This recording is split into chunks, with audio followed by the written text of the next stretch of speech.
Tadi ada yang menarik ya Bante di materinya bahwa kita kalau terus-menerus berpikir akan menuju. Kalau berpikir kaya gimana Bante? Bener ya? Kalau berpikir kaya terus bisa kaya nggak Bante? Tadi saya di bawah ya, ada ngobrol dengan siapa tadi ya? Siapa tadi di bawah?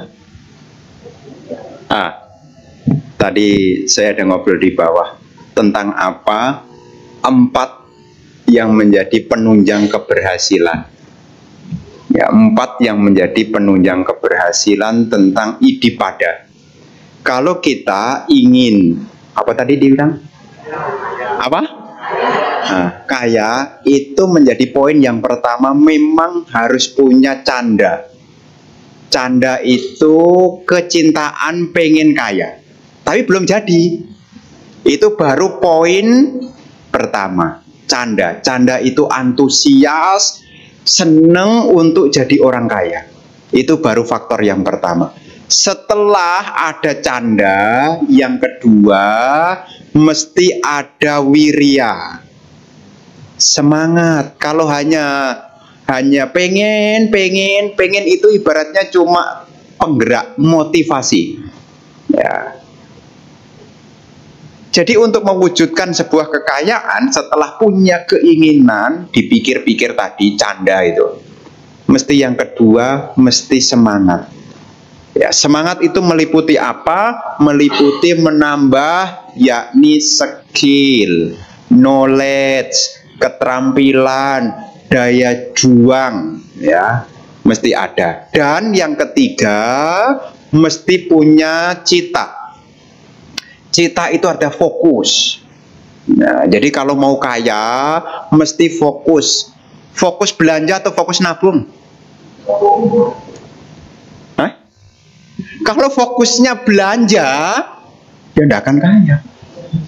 Ya, selain fokus kerja, mesti fokus nabung. Ya, pengen kaya kan? Tapi kalau hanya semoga dan tidak menabung, ya tidak bisa. Wong hitungan kekayaan itu dari tabungan, aset, ya. Makanya yang ketiga adalah cita. Cita itu adalah fokus. Baru yang keempat adalah wimangsa. Sudah bertahun-tahun saya kerja, kok ndak ada peningkatan. Baru yang keempat itu dievaluasi. Ya, saya sudah berdoa, sudah afirmasi, makin hari makin kaya, makin hari makin sehat, makin hari makin bahagia. Saya sudah semangat, saya sudah juga selalu fokus, kok belum? Nah, dievaluasi, mana kurangnya, mana lebihnya. Namanya 4 idipada. Idi itu artinya kemampuan, pada itu artinya tindakan. Tindakan yang mengarah kepada pencapaian. Ya, butuh kemauan, butuh semangat, butuh fokus, dan jangan lupa evaluasi. Saya ingat cerita tentang seekor lalat yang terjebak di dalam kaca. Dia pengen keluar, punya canda. Dia terbuang, punya semangat. Dia fokus, tapi dia tidak evaluasi. Kalau lubangnya itu ada di atas. Pernah lihat di rumah, punya rumah kemudian apakah tawon, apakah lalat, ya. Dia 3 hal itu tidak kurang. Dia punya kemauan, dia punya semangat, dia juga punya fokus. Hanya kurangnya 1, evaluasi. Coba kalau dia berhenti sebentar, oh ternyata lubang anginnya di atas, kemudian dia gini, lepas tuh. Makanya sekarang nyamuk nih, ya, nyamuk zaman sekarang, nyamuk zaman now itu, ya, kelambu meditasi, ya, kelambu meditasi, itu ada 1 titik. Awalnya dia terbang, karena kalau masuk langsung dia tidak bisa karena sayapnya. Ternyata nyamuk sekarang sudah evaluasi loh. Saya perhatikan, dia itu bisa jalan loh, masuk.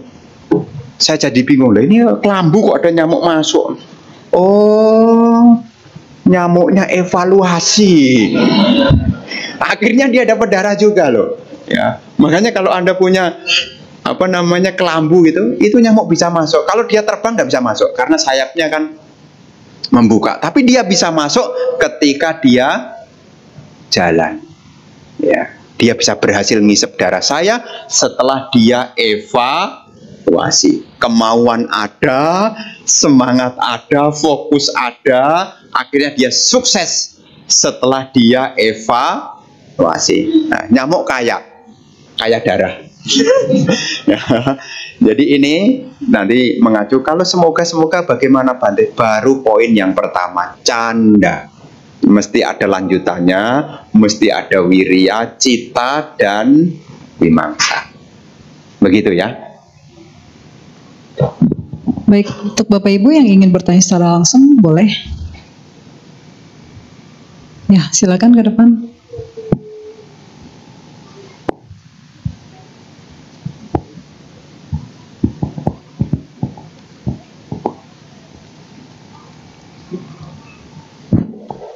Malam Bante. Malam. Budaya. Saya tertarik dengan pembahasan pada malam ini Bante mengenai karma dan kelahiran kembali. Biar lebih memahami tentang karma dan punerbawa, mungkin saya akan memberikan contoh kasus pada orang yang kesehariannya sering main gadget. Itu potensi atau kemungkinan untuk punerbawanya seperti apa. Terus yang kedua, untuk orang yang terlalu perhitungan Bante. Jadi yang pertama, kesehariannya sering main gadget sama yang orang yang terlalu perhitungan. Kemudian berkaitan dengan tadi yang terang menuju terang, gelap-gelap, dan terang gelap menuju terang gelap. Nah, saya ingin mengambil contoh cerita pada zaman Buddha, yaitu pada cerita Ratu Malika Bante. Kesehariannya banyak berbuat kebajikan, tapi pada pikiran terakhirnya dia mengingat perbuatan buruknya sehingga terlahir di Awiji. Itu bagaimana Bante? Karena harusnya kalau melihat formulasian tadi terang gelap harusnya jadi manusia Bante ya. Kemudian pada kasus atau ceritanya Bante Dewadatta juga hampir sama. Beliau melatih meditasi sampai mencapai jhana, tapi akhirnya masuk ke Awiji juga karena melukai sama Sang Buddha. Dan yang ketiga Pangeran Ajatasattu Bante, yang membunuh ayahnya sendiri Raja Bimbisara. Padahal Buddha sudah mengatakan bahwa Ajatasattu jika tidak membunuh ayahnya, dia akan menjadi seorang Sotapanna. Ya, demikian Bante, terima kasih banyak.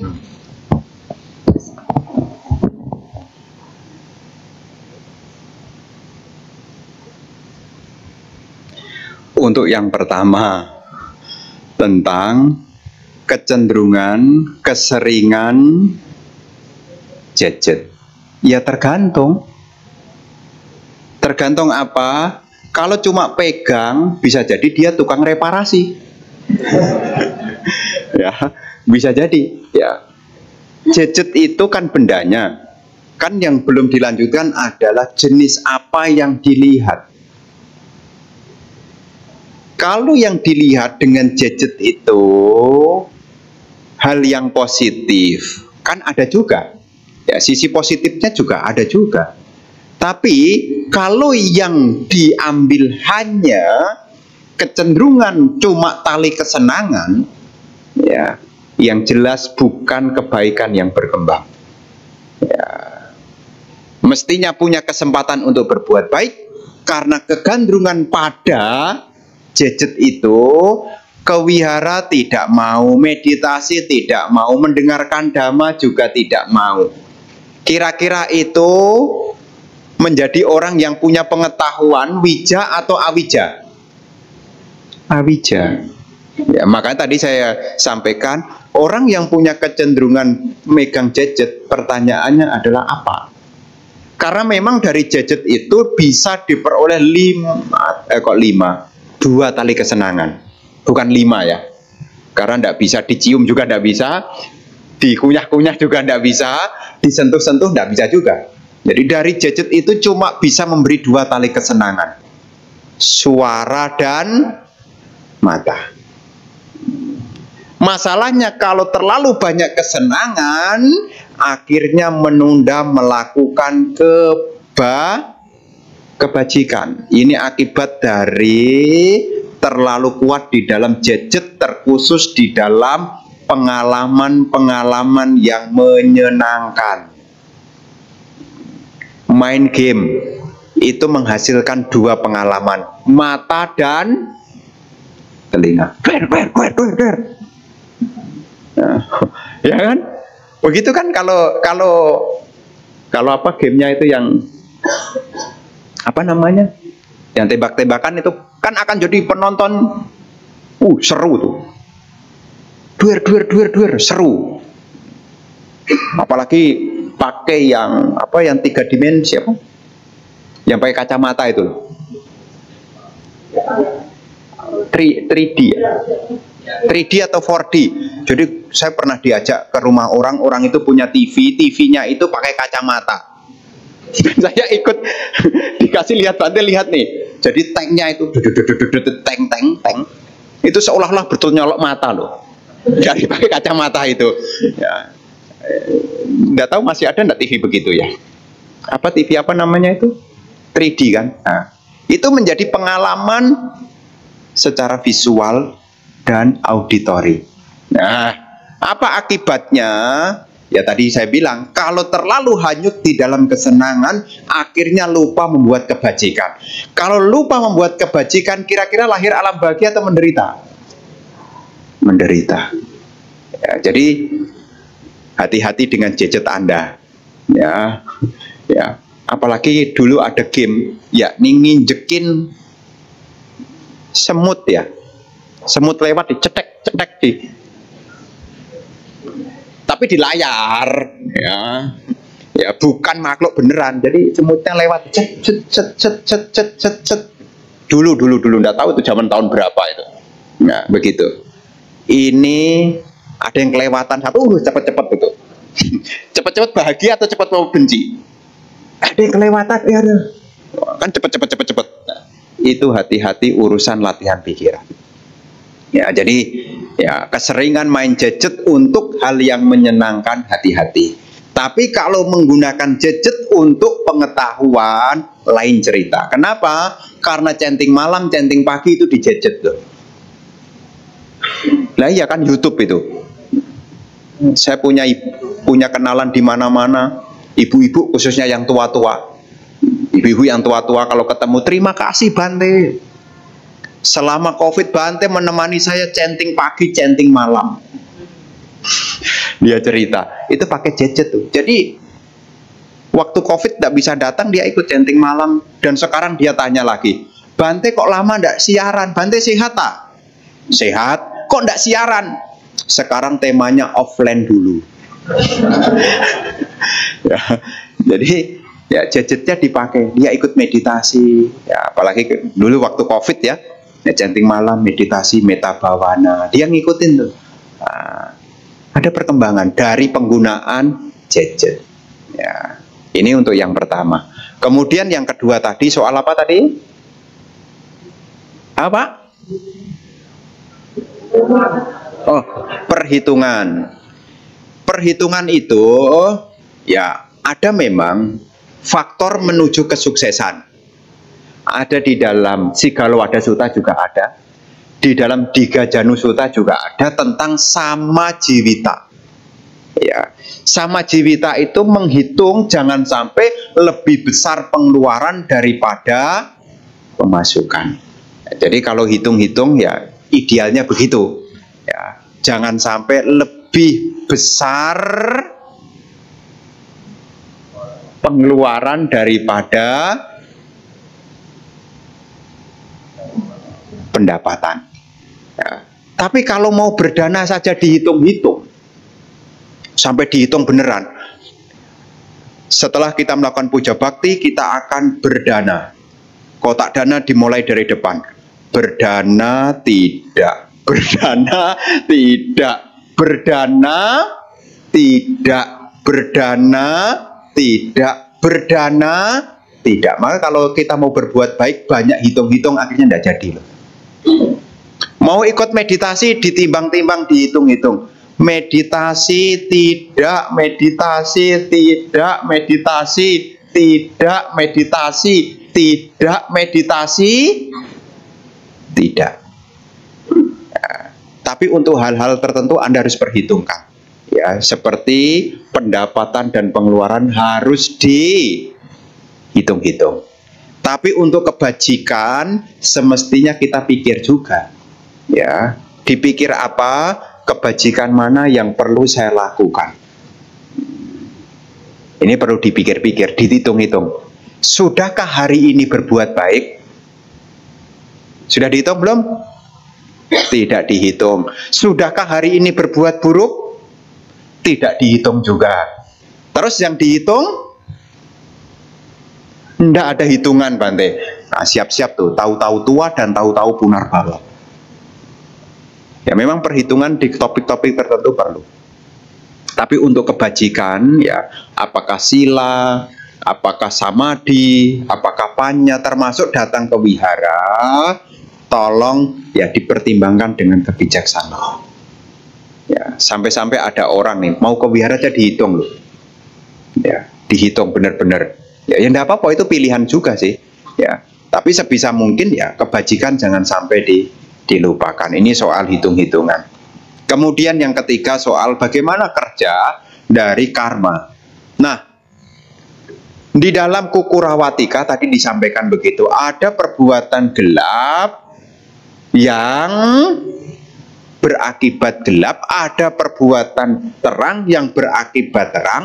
Kemudian mengambil contoh Ratu Malika tadi. Memang Ratu Malika itu adalah orang yang punya keyakinan, tetapi ya namanya perumah tangga, rasa bersalah itu kadang-kadang masih ada. Nah, yang terjadi dengan Ratu Malika itu adalah sanya, ya, karma yang muncul karena ingatan, ya, bukan karena garuka karma. Ya, karma yang muncul karena ingatan pernah melakukan hal yang tidak pantas. Maka Bante berpesan, kalau seandainya ibu bapak pernah melakukan hal yang kurang pantas, jangan dipegang lama-lama. Bante, dulu saya pernah mencuri mangga tetangga saya loh Bante. Ya sekarang tetangganya dibelikin mangga. Supaya apa? Supaya pikiran rasa bersalah itu bisa tergantikan. Ya. Karena ada sebagian orang itu yang malah memegang rasa bersalah. Ya. Sampai-sampai ada orang yang tidak mau memaafkan dirinya sendiri. Ya, menganggap dirinya kotor, sudah dimotivasi Bante, yang lalu biarlah berlalu. Nggak bisa Bante, ini adalah kebodohan saya. Kamu masih punya masa depan. Tapi dulu loh Bante. Ada yang orang begitu, angel itu. Angel itu, susah itu. Ada yang begitu. Ya, susah itu.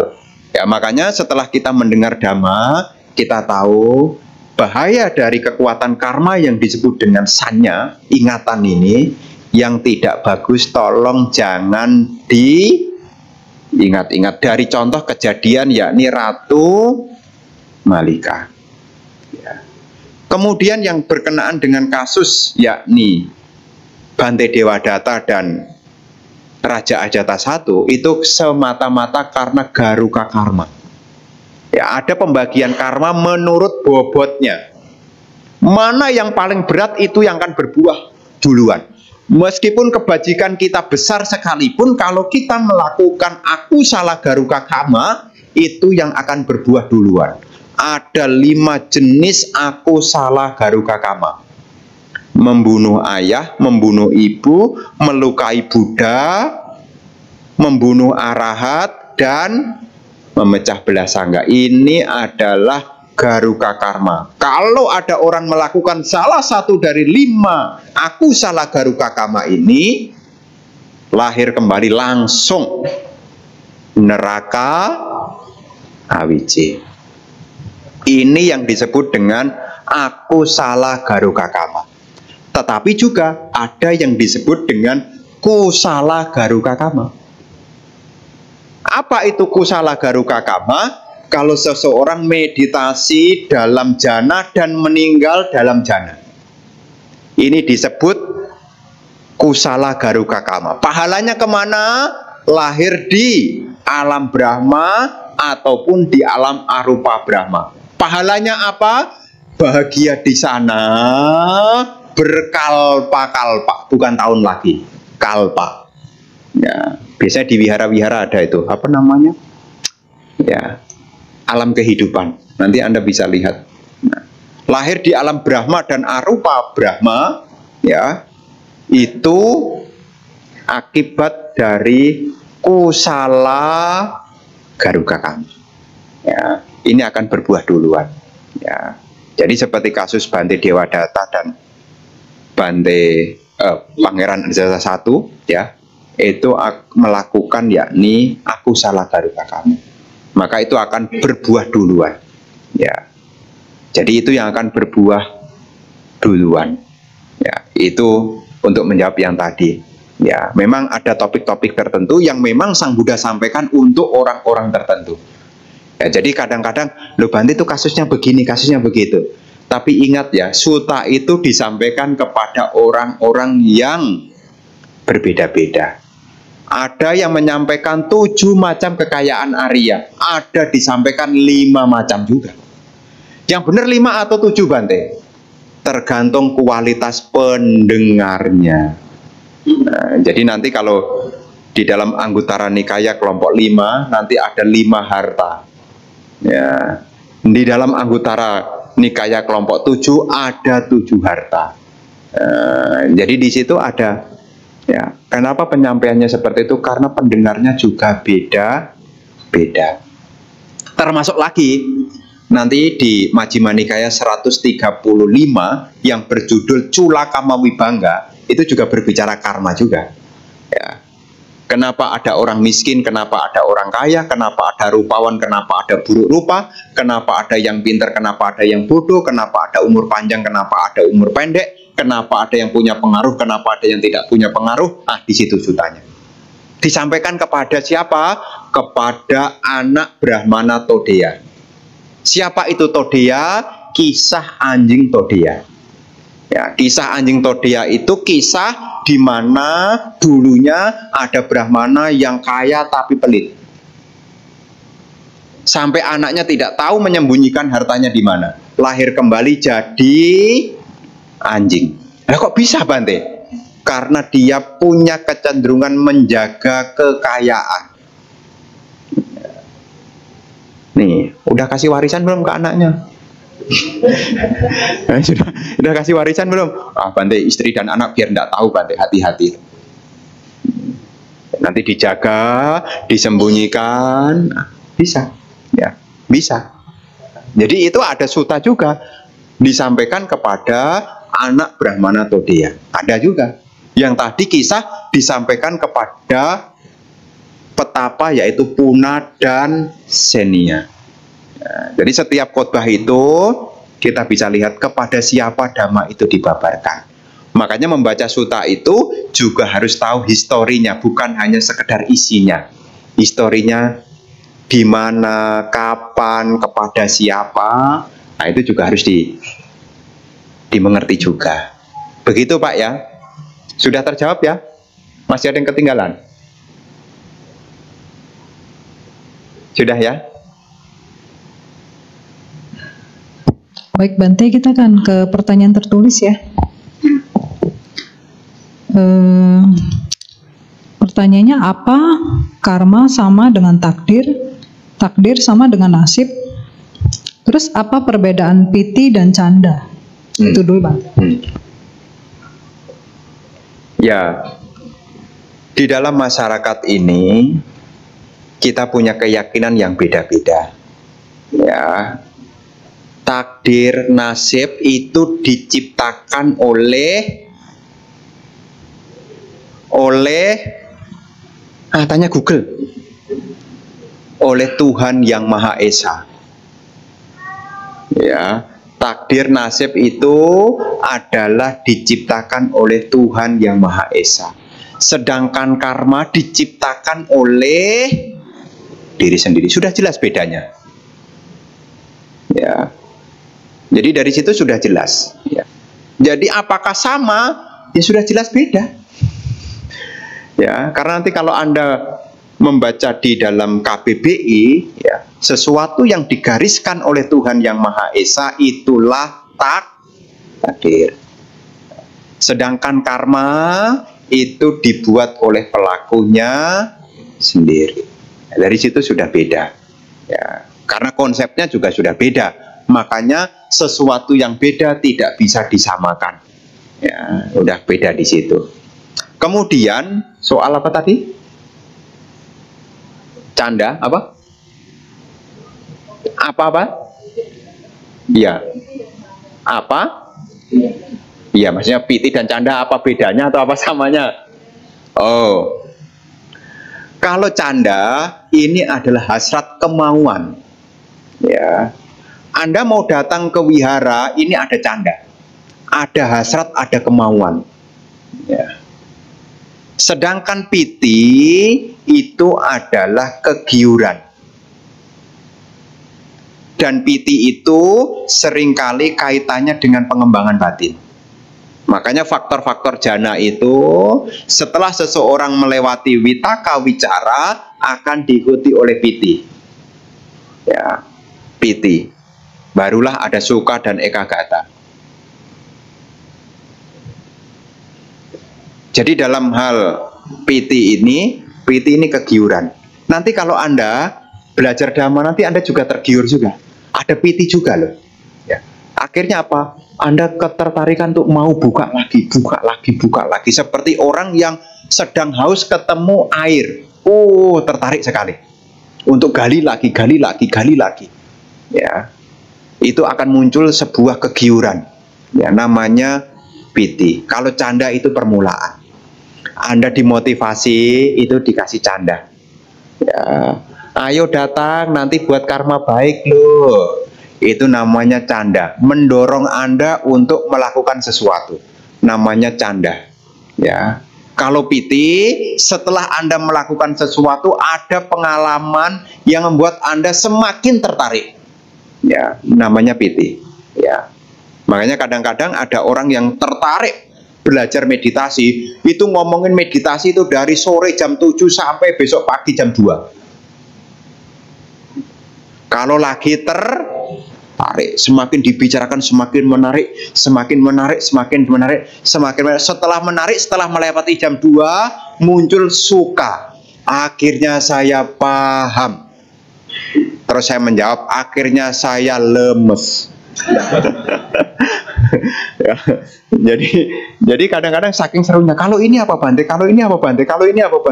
dia makin tergiur. Kalau ini dilakukan ini begini, kalau ini begini bagaimana Bante, ini kalau menurut ini bagaimana Bante, kalau menurut bagaimana Bante. Saya kadang-kadang saking mentok tidak punya jawaban, sebentar saya tanya Mbah Google. Ya, namanya manusia ini tak luput dari lupa. Ingat judul lupa alamat, ingat alamat tidak tahu isinya. Nah, makanya zaman sekarang ini teknologi itu, tadi saya juga pakai gadget juga, ya. Saya tanya, saya tak cari kata kuncinya. Kalau dulu nih mau cari apa harus buka bukunya. Sekarang kelihatan pinter. Yang buat kelihatan pinter itu Google. Kok Bante tahu? Kok cepet Bante tahu? Iya, Google. Bante kok bisa menjelaskan cita, cetasika, rupa, kok tahu secepat itu dari mana Bante? Google. Bante ditanya suta ini kok tahu, kok salah, kok Bante apal suta? Enggak, Google. Dia makin tertarik, saya juga makin tertarik. Sama-sama tertarik, akhirnya sama-sama memperoleh banyak pengetahuan. Ya. Nah, jadi dorongan pertama namanya canda, makin didalami nanti akan tergiur. Ya, baik itu bicara tentang sila, baik itu bicara tentang samadhi, ya, termasuk juga berbicara kebijaksanaan. Makin dibicarakan Anda tertarik dan Anda makin tertarik. Nah, itu namanya sudah tergiur. Dan setelah paham, bahagia. Namanya suka. Sudah tidak cari-cari lagi, sudah bahagia. Ya, itu bedanya di situ antara canda dan piti. Ya. Mengerti ya yang bertanya ya, jangan sampai yang mengerti cuma saya saja. Baik, selanjutnya Bante.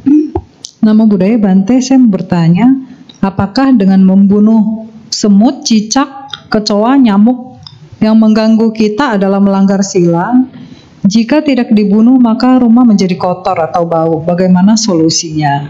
Kemudian yang kedua, apakah mengambil uang dari dompet suami termasuk mencuri? Kemudian yang ketiga, apakah melirik perempuan cantik termasuk asusila? Kata suami, masa ngelirik aja nggak boleh? Ya, ya.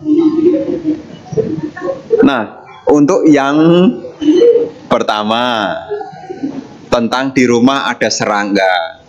Ya, sebetulnya kalau kita punya keyakinan, kita punya cara. Apakah disapu dulu? Ya, ini bisa dilakukan. Tidak harus semua solusi itu pokoknya serba membunuh, kan tidak. Ya. Jadi kalau ada kecoa, ada semut, kalau masih bisa disapu, disapu. Ya, dipindahkan keluar. Ya. Jadi kalau seandainya sudah mentok, ya Anda harus sadar itu adalah karma buruk. Dan kalau sudah melakukan keburukan, ya ini bahasa sosial, jangan lupa membuat kebaikan. Ya, bahasa sosial bukan bahasa dhamma ya, bahasa sosial. Karena kadang-kadang kita harus dikondisikan begitu, apalagi Anda berumah tangga. Ya, Anda berumah tangga. Jadi sebisa mungkin kalau Anda punya keyakinan, jangan seketika dikit-dikit langsung dibunuh. Ya, selama masih bisa disapu, masih bisa diangkat, dipinggirkan, usaha dulu, usaha dulu. Ya, yang bisa kita lakukan seperti itu. Apakah pelanggaran sila? Ya kalau pelanggaran sila ya pasti. Kalau membunuh, ada makhluknya hidup, ada niat membunuh, ada usaha membunuh, binatangnya mati, sudah pasti pelanggaran sila pertama. Kalau 5 faktor ini ada. Kemudian apakah mengambil? Apakah mengambil? Ya, sebetulnya harus dari jauh-jauh hari ada kesepakatan. Harta suami sama dengan harta istri sama dengan harta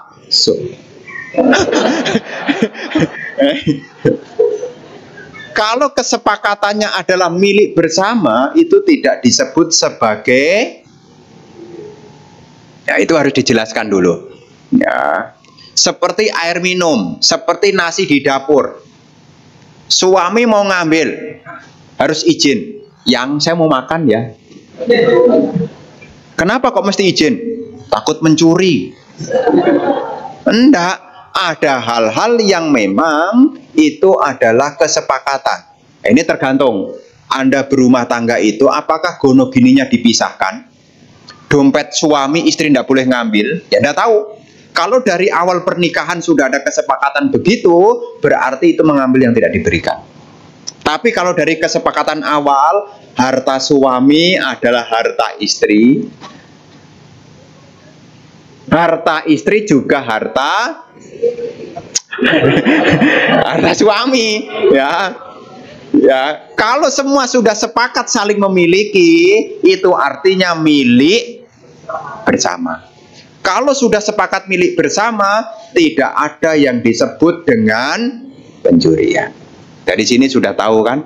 Ya. Tapi kalau seandainya nih, makanya suami itu juga harus terus terang sama istri. Nanti suaminya bawa uang banyak, dipikir milik bersama, ternyata itu titipan temennya.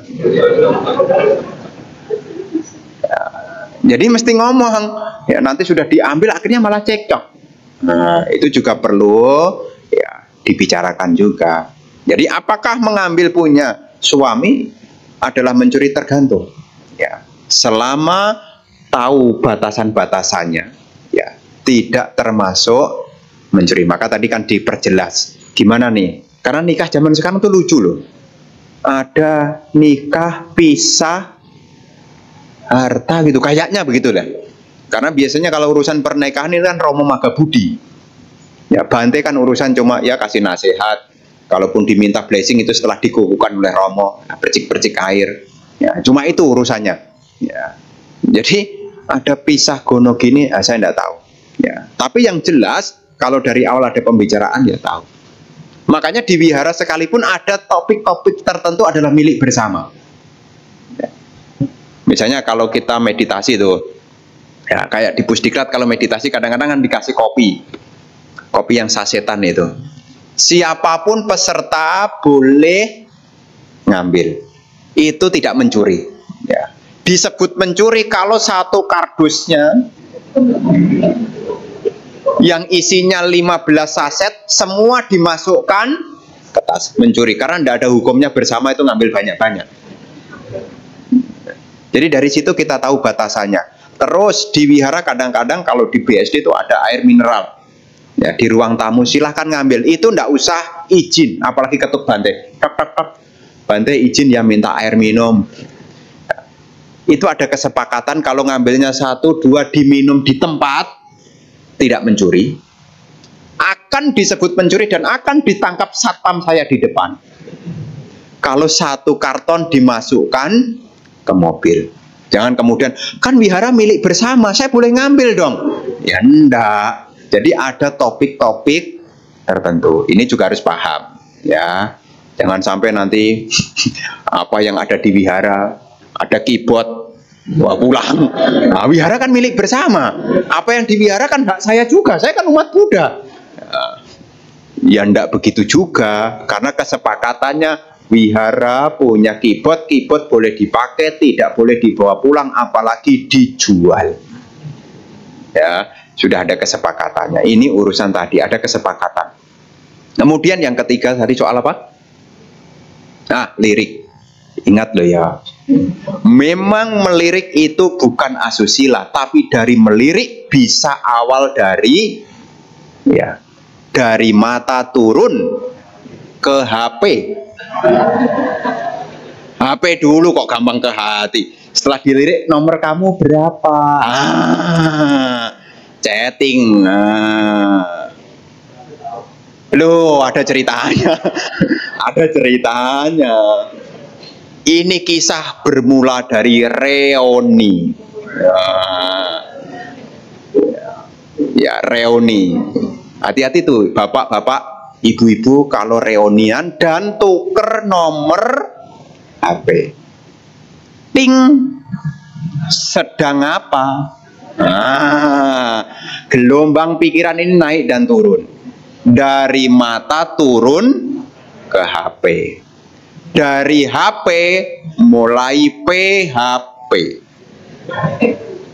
Ya, dikasih harapan-harapan, mulai bandingkan. Rasanya di rumah ini kok kurang menarik. Mulai ya. Jadi kalau awalnya melirik tidak jadi. Ya, tapi kalau lirik-lirikan terus-terusan, ya ingat tuh ya, dari mata turun ke HP, telepon-teleponan, WA-WA-an, sering jumpa turun ke hati. Sampai-sampai aku ndak bisa tidur kalau ndak ketemu dia. Apa ada begitu? Ada, Anda masih putu jana kok. Oh Bante, kita ini sudah soulmate, belahan jiwa. Nggak mungkin Bante, kata siapa? Kucing lihat ikan asin kalau masih di dalam stoples, nah, dia cuma diem. Tapi kalau stoplesnya dibuka, diembat kucing juga. Makanya kita masih putu jana ini belum aman. Jangankan Anda, saya pun juga belum aman. Makanya kadang-kadang saya juga jaim, Bante ada di mana? Ngapain ini orang? Ngapain ini orang nih? Ya, loh ini masih putu jana itu, hati-hati. Ya, Bante sedang di mana? Ngapain Bante? Ngapain dia tanya pertanyaannya begini nih? Langsung blok. Kok sadis Bante? Demi keselamatan. Loh ini kan hati-hati wong putu jana. Ya, saya menyadari putu jana itu harus hati-hati. Hati-hati. Ya. Ya hati-hati. Ya. Jadi kalau Bante minta jadwal, oh masih oke. Bante ada pertanyaan. Makanya biasanya saya, kalau Anda yang pernah kenal saya tidak pernah jawab panjang-panjang. Iya, tidak, apa, di mana. Karena kalau kepanjangan, nanti responnya akan panjang. Saya bukan jaim ya, memang cara-cara begitu. Anda jawab tuanya panjang, saya jawab sepatah dua patah kata. Anda yang punya kontak WA saya, jawaban saya paling sedikit. Ya. Sampai ada yang komplain, pelit amat Bante. Bante kalau ngomong panjang, kalau jawab WA sedikit. Iya, kalau ketemu ngomongnya panjang, kalau enggak ketemu ngomongnya sedikit. Karena takut demi keselamatan. Jadi tadi soal apa tadi? Melirik loh. Ya, dari mata bisa turun ke dan seterusnya. Ya. Jadi ini baru tanda-tanda. Ya kapan hari juga ada umat Buddha tanya, Bante, berjudi itu kan tidak pelanggaran sila. Ada yang tanya yang begitu. Berjudi kan tidak pelanggaran sila. Wong 5 Pancasila Buddhis tidak ada berjudi kok Bante. Tapi saya katakan berjudi adalah awal dari pelanggaran sila.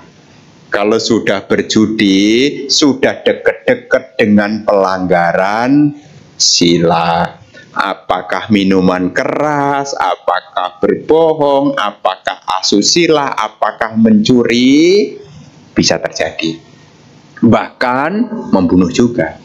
Ya, jadi tolong, ya seperti apa yang ada di dalam syair Dhammapada, sungguh baik mengendalikan mata, sungguh baik mengendalikan telinga, sungguh baik mengendalikan hidung, sungguh baik mengendalikan lidah, sungguh baik mengendalikan tubuh, termasuk sungguh baik mengendalikan pikiran.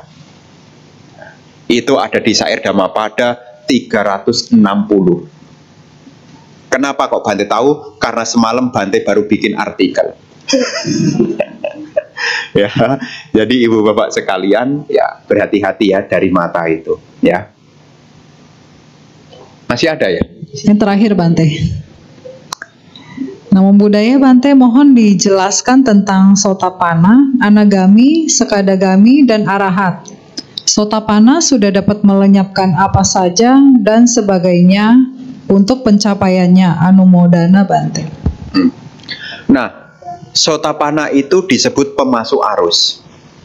Arus apa yang dimaksud? Adalah arus jalan mulia berunsur 8. Jadi seorang Sotapana, cara hidupnya adalah cara hidup jalan mulia berunsur 8. Makanya Sotapana disebut pemasuk arus. Arusnya adalah jalan mulia berunsur 8. Pandangan benar, pikiran benar, ucapan benar, perbuatan benar, penghidupan benar, usaha benar, perhatian benar, konsentrasi benar. Orang yang menjalankan jalan mulia berunsur 8 masuk di dalam arus itu disebut sebagai pemasuk arus. Karena dia sudah masuk di dalam arus itu, maka seorang Sotapana menghancurkan 3 belenggu. Sakayaditi, pandangan diri yang kekal disingkirkan. Silabata paramasa juga telah disingkirkan. Keraguan-raguan juga disingkirkan. Makanya orang yang menyingkirkan 3 belenggu ini disebut Sotapana. Nah, Sakadagami artinya kembali lagi. Kembali lagi itu bisa kembali ke alam manusia, ya, bisa kembali ke alam manusia, dan setelah kembali selesai. Kalau Sotapana maksimal 7, dan menjadi seorang Sakadagami setelah melenyapkan 3 belenggu awal tadi, melemahkan dua berikutnya, yaitu kamacanda dan biapada. Ini artinya seorang sakadagami itu sudah mulai belajar meditasi mendalam. Karena kamacanda dan biapada itu adalah niwarana, penghambat perkembangan batin. Ya, kamacanda biapada. Ya. Ya, kalau 5 kan kamacanda biapada tinamida udaka kukuca wicikica. Nah, itu untuk sakadagami. Anagami adalah tak kembali. Ya, tak kembali. Kalau tadi sakadagami kembali lagi. Kalau anagami maksud saya tak kembali. Artinya apa? Seorang anagami kalau sudah meninggal tidak mungkin lahir ke alam manusia. Alamnya alam khusus yang disebut Brahma Sudawasa. Alam Brahma. Kenapa kok lahirnya di alam Brahma? Karena seorang anagami itu telah menghancurkan 5. Sakayaditi, Wicikica, Silabata, Paramasa, Kamacanda, Biapada. Kalau seseorang sudah menghancurkan kamacanda dan biapada, artinya orang itu sudah mahir masuk keluar jana. Ya, dan orang yang mahir keluar masuk jana, lahir kembali ya memang di alam Brahma. Ya, makanya seorang anagami setelah hancurnya tubuh jasmani jadi manusia, lahir kembali di alam Brahma. Brahma Sudawasa. Nah, sisanya yang 5 kan 10. Kalau melemahkan 3, melenyapkan 3, melemahkan 2, tadi sakadagami. Kalau 5 awal dilenyapkan jadi anagami, arahat itu masih, sebelum mencapai arahat, seorang anagami itu menghancurkan 5 sisanya. Apa itu 5 sisanya? Rupa bawa, arupa bawa. Dorongan lahir di alam rupa, dorongan lahir di alam rupa dilenyapkan. Rupa bawa, arupa bawa. Mana kesombongan, udaca kekhawatiran, dan awija. Nah, kalau 5 terakhir ini dilenyapkan, ya tugas anagami meningkat, ya sehingga menjadi seorang arahat. Ya. Nah, tugas kita nih yang sekarang nih, ya ini harus dikaitkan dengan kita supaya kita jadi pemasok arus. Ya, supaya kita menjadi pemasok arus, kita harus berjuang, ya. Meluruskan pandangan. Jangan sampai kita menganggap adanya diri yang kekal. Karena sakayaditi itu adalah pandangan anggapan adanya diri yang kekal. Bagaimana Bante untuk menghilangkan pandangan diri yang kekal ini? Praktek wipasana. Karena wipasana itu objeknya adalah nama rupa. Yang digunakan alatnya adalah anicca dukkha anatta. Objeknya adalah nama rupa. Nanti anggapan tentang rupa yang kekal, nama yang kekal itu menjadi terurai. Nah, ini tugasnya, ya. Kemudian kamacanda, apa tadi? Sakayaditi, keraguan-raguan, wicikica ini juga tugas kita. Supaya menghilangkan keraguan-raguan ini, rajin-rajinlah mendengarkan dhamma. Supaya apa? Anda mantep yang Anda ikuti ini adalah jalan yang benar. Ya. Dan Silabata Paramasa melakukan praktek apapun harus mengerti apa manfaatnya supaya tidak menjadi Silabata Paramasa. Sila itu adalah baik, penahanan diri juga baik. Tapi kalau tidak mengerti manfaatnya akan menjadi sebuah rintangan. Namanya sila, brata, dan paramasa. Sila itu adalah praktek kemoralan. Brata itu penahanan diri. Ya, praktek sila dan penahanan diri yang berlebihan tanpa dimengerti tentang sebab dan akibatnya, ini akan menjadi sebuah rintangan. Ya, makanya kita perlu banyak belajar supaya kita mengerti menjalankan sila itu apa manfaatnya, supaya kita tidak hanya pokoknya Kenapa kita tidak membunuh makhluk hidup? Pokoknya ya begitu. Nah, kalau Anda hanya mengerti pokoknya saja, tidak akan berkembang. Ya, termasuk sila-sila yang lainnya. Menjalankan 8 sila, tidak makan lewat tengah hari. Harus tahu alasannya kenapa. Sila yang ke-7, Naca Gita Wadita Wisu Kadasana Malaganda Wilepana Dharana, juga harus tahu alasannya kenapa. Ya. Uca Sayana Mahasayana, ya. Tidak menggunakan tempat duduk, tempat tidur yang tinggi dan mewah. Apa alasannya? Anda juga harus tahu. Bukan hanya pokoknya. Supaya apa? Karena ciri khas dari Buddhis ini adalah panya, kebijaksanaan, bukan hanya pokoknya. Ya, harus ada panyanya. Ini ciri khas Buddhis. Makanya meditasi Buddhis itu ya ada 3, sati, ya, wirya, dan panya. Atapi, sati, dan sampajana. Ya, kalau disingkat menjadi sati, atapi itu sama dengan wirya, sampajana itu dengan panya. Ini ciri khas meditasi Buddhis. Ada satinya, ada semangatnya, dan juga ada kebijaksanaannya.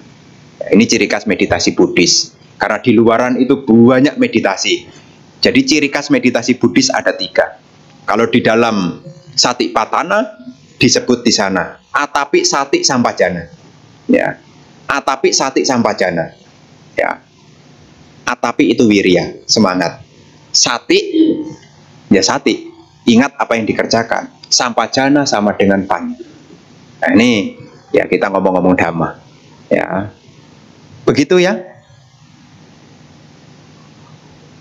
Sudah selesai. Baik, sudah tidak ada pertanyaan lagi. Mungkin kita bisa kembalikan kepada Bante. Apakah ada closing statement untuk menutup Dhammadesana pada malam hari ini? Ya, 2 hal. Yang pertama, berhati-hatilah dengan apa yang Anda pikirkan, yang terus-menerus. Dan yang kedua, jangan lupa meditasi. Karena kalau pesannya banyak-banyak, semakin banyak yang diingatkan, semakin banyak yang ketinggalan. Ya, jadi 2 hal ini diingat, apa yang menjadi kecenderungan pikiran kita. Ya, ya, lebih baik kalau sedang marah isilah pikiran yang bagus. Ya, semoga makhluk bahagia. Kalau hatinya sedang dongkol, sabar, sabar. Ya. Kemudian kalau ada kesibukan, makin sibuk Anda, jangan lupa kebutuhan Anda meditasi makin banyak. Semakin sibuk tanpa meditasi, Anda mudah untuk stres. Kalau sudah stres, bukan kebaikan yang berkembang, tapi keburukan-keburukan bisa berkembang. Nah, jadi 2 hal itu. Ya, begitu.